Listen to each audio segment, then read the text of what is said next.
फिर उनका स्वर सुनाई पड़ा। मैंने आपसे कई बार कहा है कि मुझे आप जैसी कर्मठ, स्वाभिमानी लड़की चाहिए। श्रीमती आनंद बात काटते हुए बोली, दुनिया में कहीं दो लोग एक जैसे हो सकते हैं? इसके बाद उन्होंने मेरे बारे में जाने कितने अच्छे अच्छे संबोधन किए थे। उन्होंने शोभन से यह भी कहा था कि अगर वे राजी हो जाएं, तो श्रीमती आनंद मेरे पिताजी से भी बात करेंगी। बात शायद और आगे बढ़ती। तभी आनंद साहब अपने कुछ साहित्यकार मित्रों के साथ आ गए थे।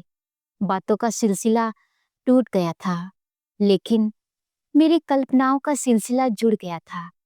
बाद में मैंने ध्यान दिया, उस दिन शोभन भी उस साहित्य मंडली से जल्दी ही मुक्त हो गए थे।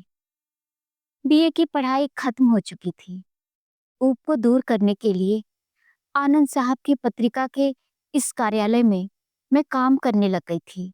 लेकिन उस दिन इस काम में मन भी नहीं लगा। मन उखड़ उखड़ जाता। मन तो अगले दिन भी कहीं नहीं लगा।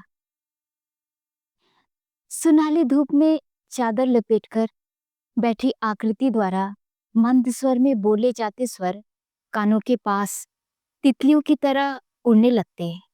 सवेरे से लेकर दोपहर तक मैं क्या कुछ कर पाई यह मैं स्वयं नहीं जानती। एक छोटी सी पांडुलिपि का संशोधन करना था। पहले पृष्ठ के पहले पैराग्राफ से आगे बढ़ते ही लगता कि पढ़ा हुआ मैं भूल गई हूँ। पढ़े हुए को फिर दोहराना पड़ जाता। खिड़की की ओर से धूप का एक शरारती टुकड़ा धीरे धीरे मेरी मेज की ओर सरकता आ रहा था। 3 बज गए थे, लेकिन काम अभी शुरू भी नहीं हो पाया था। सहसा अंतर के तारों को जैसे किसी ने अनायास छेड़ दिया। मैं सहम गई। दरवाजे पर शोभन खड़ी थी। घबराहट में मैं उठ खड़ी हुई। किसी तरह मेरे कंठ से शब्द निकले, बहन जी उधर हैं। वे भी शायद अचकचा गए। हल्के से आंखें उठाकर उन्होंने मेरी ओर देखा और जल्दी जल्दी श्रीमती आनंद की तरफ चले गए। सामने रखी हुई पांडुलिपि और भी धुंधली हो गई। कुछ खो जाने जैसी कचोट मन में उभर आई। उनका ऐसे जाना रुचा नहीं, बल्कि रोकती भी तो कैसे। तभी जैसे एक आश्वासन की तरह श्रीमती आनंद का छोटा बच्चा आया और बोला, मम्मी आपको बुला रही हैं दीदी। जल्दी जल्दी मेज के कागज समेटे और अंदर आई। हाथ में पकड़ी हुई चाय की प्याली नीचे मेज पर रखते शोभन ने भरपूर आंखों से मुझे देखा।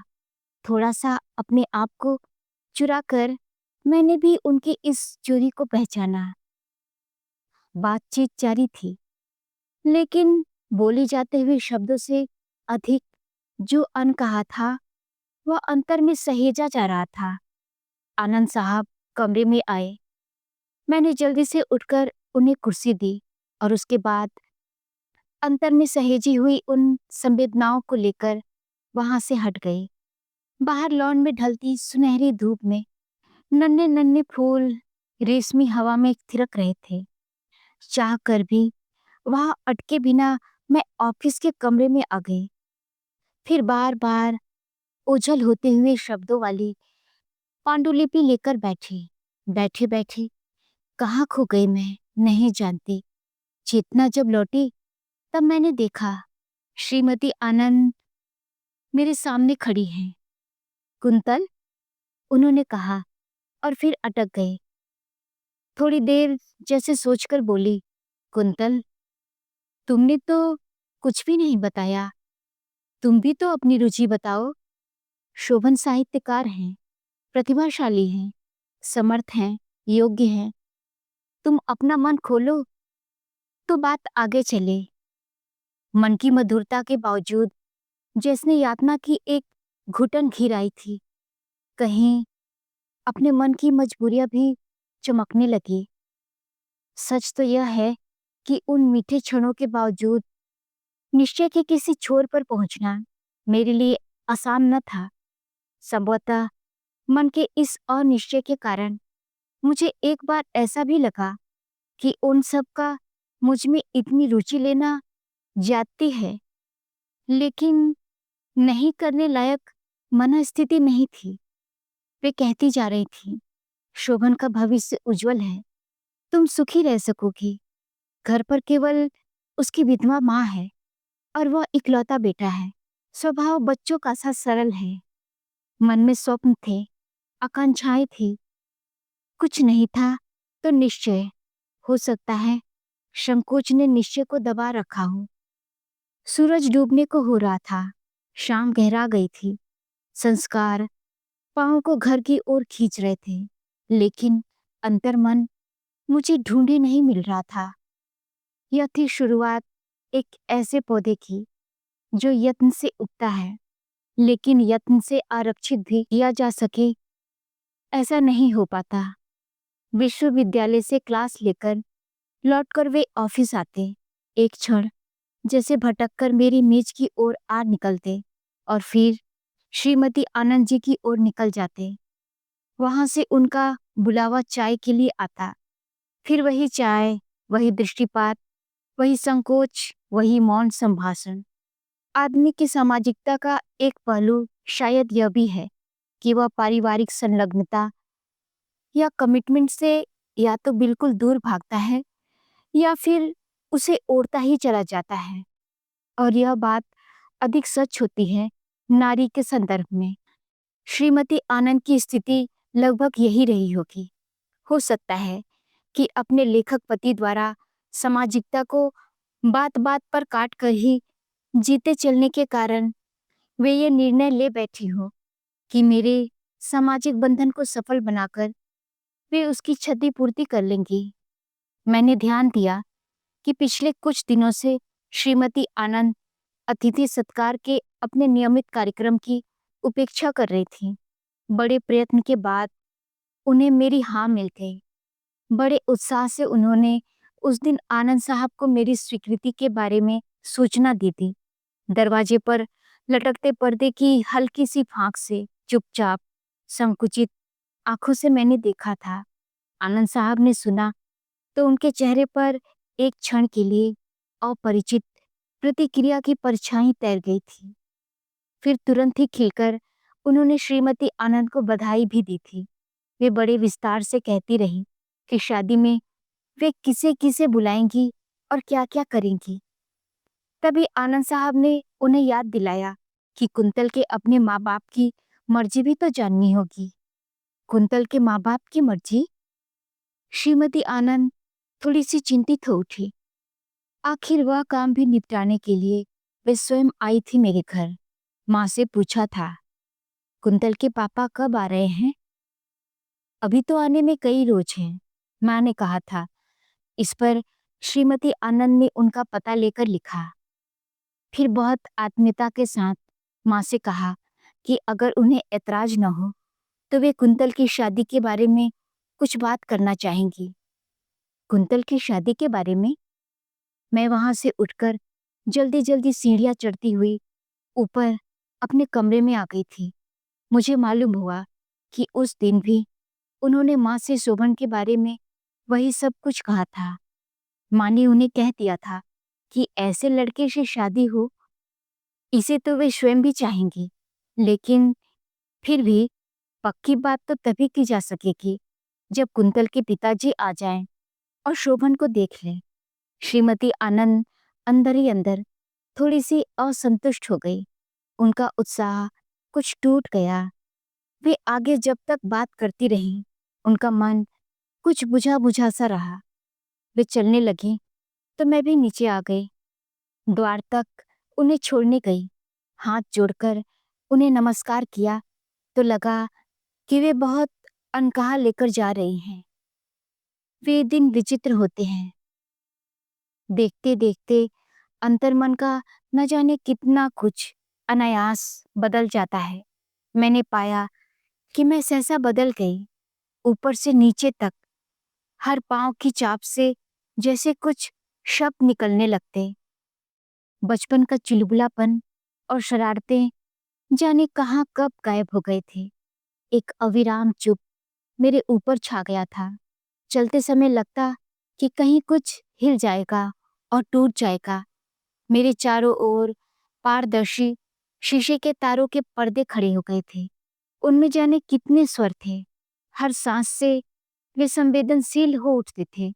ऐसा लगता कि कंठ से कोई स्वर निकलते ही वह उन तारों में गुंजरित होगा और जाने कहाँ पहुंच जाएगा।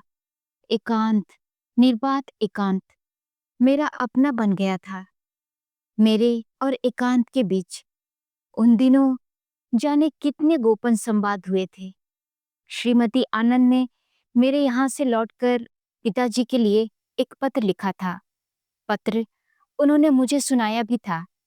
उन गोपन संवादों में ही यह एक संवाद और जुड़ गया था कि इस पत्र का उत्तर मेरी चाहत का उत्तर बन जाए। एक हफ्ते के अंदर पापा का उत्तर आ गया था। कुंतल के लिए इतना कुछ किया गया, इसके लिए उन्होंने आभार प्रकट किया था और उन्होंने लिखा था कि वे स्वयं शोभन को देखकर उत्तर देंगे। पिताजी आए, अपने साथ कितना कुछ सामान लाए थे। जीजी का ब्याह होने वाला था। उनके ब्याह की तैयारियां की जा रही थी। आने के साथ पापा इन तैयारियों में डूब गए। क्या कुछ नहीं करना होता है। मेरा मन रह रहकर आतुर हो उठता।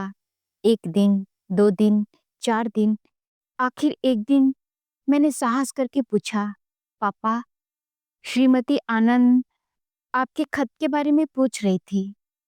पापा ने सिर्फ एक गंभीर हूं की और अतिथियों की सूची बनाने में व्यस्त हो गए। आशंका और आतुरता के लंबे लंबे क्षण कैसे बीते मैं नहीं जानती। दोबारा फिर मैंने वही बात छेड़ी और कहा कि वे बहुत अधिक चिंता में हैं मेरे बारे में। वे अंतिम रूप से लड़के वालों से बात करना चाहती हैं। ये शब्द कितनी यातना के विस्फोट के बाद निकले होंगे कह नहीं सकती। तभी माँ की आवाज सुनाई पड़ी। मन आहत हो उठा। मैं सहम गई। अपने आप पर पछतावा भी हुआ, क्योंकि माँ नए जमाने को दोष देती हुई कह रही थी, ऐसी जल्दबाजी भी अच्छी नहीं लगती। लड़का यह नहीं तो कोई और मिल जाएगा। मैं चुपचाप ऊपर चली गई। लेकिन पिताजी दूसरे दिन आनंद साहब के यहाँ गए। आनंद साहब ने शोभन के बारे में सब कुछ बताया था। पापा संतोष के साथ सुन रहे थे और तभी बात आई थी शोभन की जाति की, और इसी बात पर क्षण भर में सब कुछ बदल गया था। पापा ने अपनी जाति से बाहर मेरी शादी करने के लिए बिल्कुल इनकार कर दिया। आनंद साहब और उनकी पत्नी हतप्रभ हो गए। वे आहत हो उठे। शायद उन्हें कल्पना नहीं थी कि यह स्थिति भी पैदा हो सकती है। बहुत भारी मन से श्रीमती आनंद ने कहा था कि पत्र में उन्होंने सब कुछ साफ साफ लिख दिया था, क्योंकि शोभन से भी हाँ करा ली गई थी, इसलिए उनकी स्थिति बड़ी नाजुक हो गई थी। उन्होंने ये भी कहा था, अब तक कभी जाति का सवाल उठा ही नहीं, वरना वे इतनी गंभीर स्थिति में फंस न जाते। पिताजी क्षुब्ध थे, बल्कि उनकी बातों से लगा था कि वे विजातीय शादी की चर्चा छिड़ने के कारण अपमानित भी महसूस कर रहे हैं।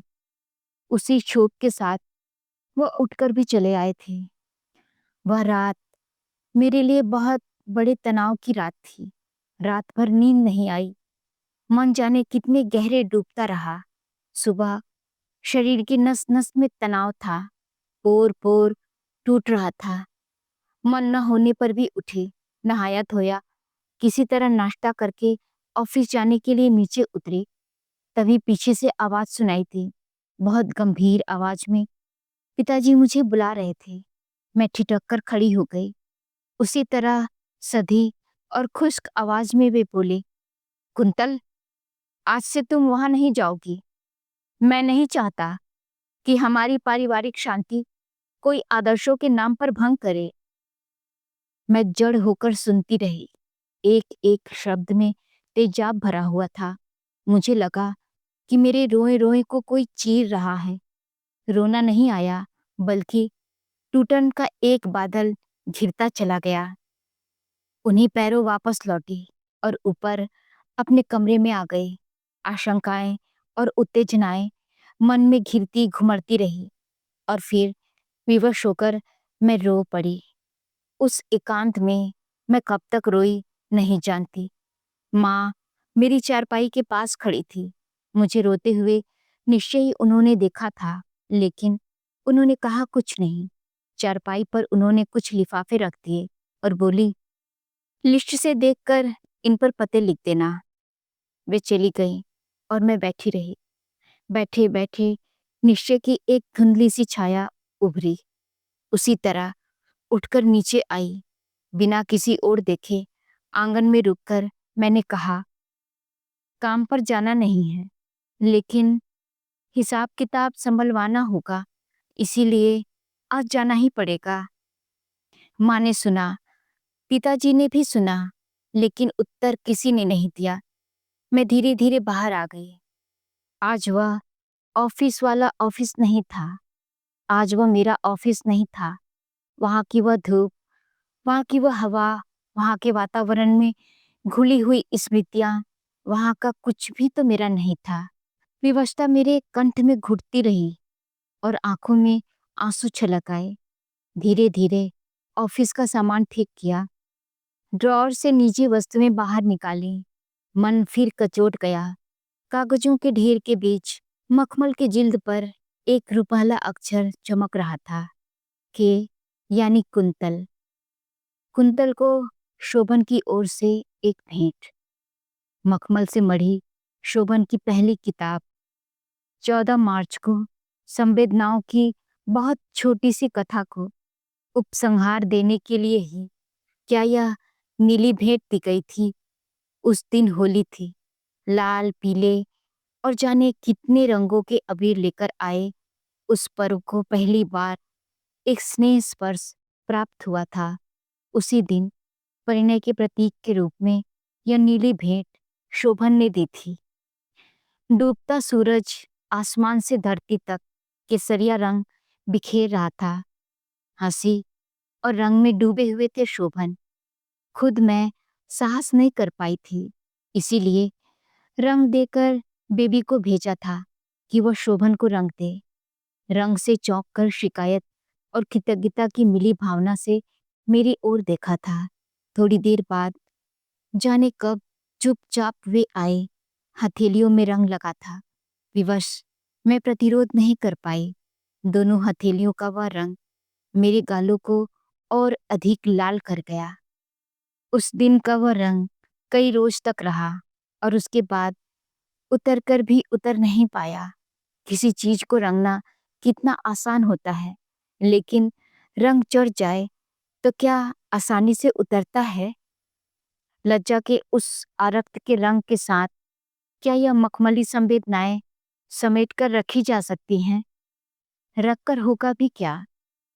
लेकिन स्नेह का प्रसाद क्या किसी कृतज्ञ ने ही नहीं फेंका होगा? क्या मुझसे कृतज्ञ बना जा सकेगा? उस भेंट को यत्न के साथ मैंने कागज में लपेट लिया। मेज की ड्रॉअर आसानी से बंद की और धीरे धीरे अंदर आ गई। श्रीमती आनंद पलंग पर लेटी थी। ऐसा लगा एक ही दिन में वे बीमार हो गई थी। उनके मन को और सम्मान को चोट पहुंची थी, इसमें संदेह नहीं। मैं धीरे से उनके पास बैठ गई। उन्होंने मेरी ओर देखा, मैंने भी उनकी ओर देखा। मैं कुछ बोल न सकी, वे भी मौन रही। तभी मैंने देखा आनंद साहब शोभन के साथ अंदर आए। शोभन आशंकित तो नहीं लगे, लेकिन थोड़ा सा चकित अवश्य थे कि इस तरह बुलाए जाने का क्या कारण ही हो सकता है। हमेशा की तरह हाथ जोड़कर उन्होंने नमस्कार किया, लेकिन आज मुझे लगा कि प्रति नमस्कार के लिए उठते मेरे हाथ जैसे बेजान हो गए हैं। किसी तरह उठकर मैंने 2 कुर्सियां उनकी ओर खींच दी। बैठने के बाद शोभन ने महसूस किया कि वहाँ कुछ असाधारण है। कम से कम वातावरण सहज तो नहीं ही है। उनके चेहरे पर एक विवश प्रश्न चिन्ह उभर आया। बहुत सावधानी के साथ आनंद साहब ने बात शुरू की। एक एक वाक्य सहेज कर बोलते हुए उन्होंने पिछले दिनों जो कुछ बीता उसका वर्णन किया। बात समाप्त होने के बाद वहां सन्नाटा छा गया। साहस करके हल्की सी निगाह उठाकर मैंने देखा तो लगा कि शोभन यातना के किन्हीं गहराइयों से ऊपर जाने की कोशिश कर रहे थे। थोड़ी देर बाद उनका वह प्रश्न चिन्ह मेरी ओर उन्मुख हुआ। आनंद साहब बोले, कुंतल, ऐसे चुप रहने से काम नहीं चलेगा। तुम्हें भी तो कुछ निर्णय लेना होगा। मैं क्या निर्णय लूं? मुझे तो आज के बाद घर के बाहर निकलने की इजाजत नहीं है। मैंने भर्राए हुए गले से कहा और रो पड़ी। श्रीमती आनंद ने उठकर मुझे उठाया और बाहर ले चले, मुंह धुलाने। आनंद साहब बोले, हिम्मत रखने से काम चलेगा कुंतल, ऐसे रोने धोने से क्या होगा? शांत होकर मैं बैठी तो बात शुरू हुई कि आगे क्या किया जाए। श्रीमती आनंद ने कहा, मन में स्पष्ट होकर बताओ, ऐसी परिस्थिति में माँ बाप ने जो कहा है उससे बंध कर चलोगी या स्वतंत्र होकर कुछ निर्णय लोगी? अगर स्वतंत्र होकर कुछ निर्णय लेना है तो निश्चय ही साहस खोकर काम नहीं चलेगा। थोड़ी देर के मौन के बाद फिर उन्होंने कहा, शायद तुम इसे अनधिकार चेष्टा मानो, लेकिन अन्यथा न मानो तो मैं एक बात कहूँ, तुम गाय नहीं हो, पढ़ी लिखी लड़की हो। तुम्हारी इच्छा के बिना तुम्हें कहीं कोई बांध दे यह संभव नहीं होना चाहिए। लेकिन मुझे घर में कैद कर देंगे तो मैं कर भी क्या सकूंगी? मैंने कहा। वातावरण और गंभीर हो गया। गंभीरता के उसी वातावरण में एक साहसिक योजना बनी थी। उसे मैं षड्यंत्र नहीं कह सकती थी। उसे मैं दुर्भी संधि भी नहीं कह सकती। हाँ, आज लगता है कि उस योजना में दुर्भी संधि ही थी, भाग्य की दुर्भी संधि। उस योजना की संपूर्ण परिकथा अपनी पूरी नाटकीयता के साथ सावधानी पूर्वक लिखी गई थी। नाटक की पृष्ठभूमि थी उस दिन से 15 दिन के बाद की वह घड़ी जब मेरी बहन की बारात आने वाली थी। उस नाटिका का अगला कदम था कि विवाह के बाद उसी शोर के बीच मैं कमरे से बाहर आ जाऊंगी, चुपचाप। बारात की हलचल में शायद ही किसी को मेरे बाहर आने का पता चले। घर के बाहर अस्त व्यस्त भीड़ से थोड़ा सा अलग मिलेंगे आनंद साहब और उनकी पत्नी। वहां से तुरंत मैं शोभन के एक और मित्र के घर पहुंचूंगी। वहां मंडप पहले से ही तैयार होगा। कुछ कपड़े, सिंदूर और अंगूठी की भेंट के साथ पंडित विवाह संपन्न करा देगा। योजना प्रभावशाली थी, इसमें संदेह नहीं।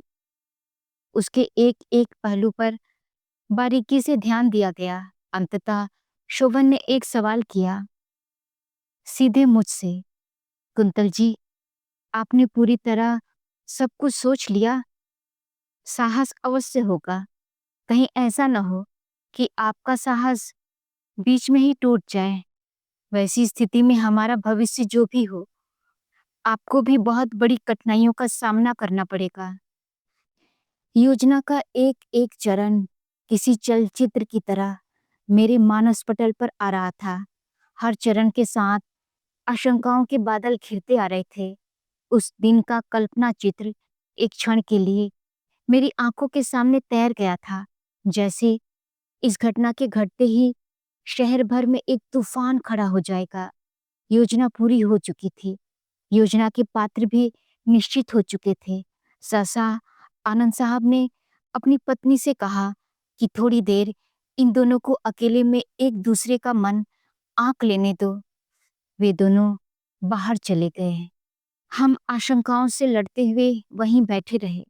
बहुत लंबी खामोशी के बाद शोभन ने जैसे साहस बटोर कर मुझसे पूछा, कुंतल जी, मैंने जो कहा था, कोई शंका हो तो अभी से कह दे, ताकि हम सब मिलकर उसका कोई हल खोज सकें।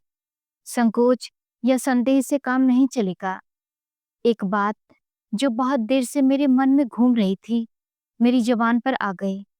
मैंने काँपती आवाज़ में कहा, "मैं तो अपना सब कुछ छोड़कर आ जाऊँगी, लेकिन आपके घर वालों ने यदि मुझे स्वीकार न किया, तो क्या होगा? एक बार आकर फिर वापस लौटना तो संभव न होगा।"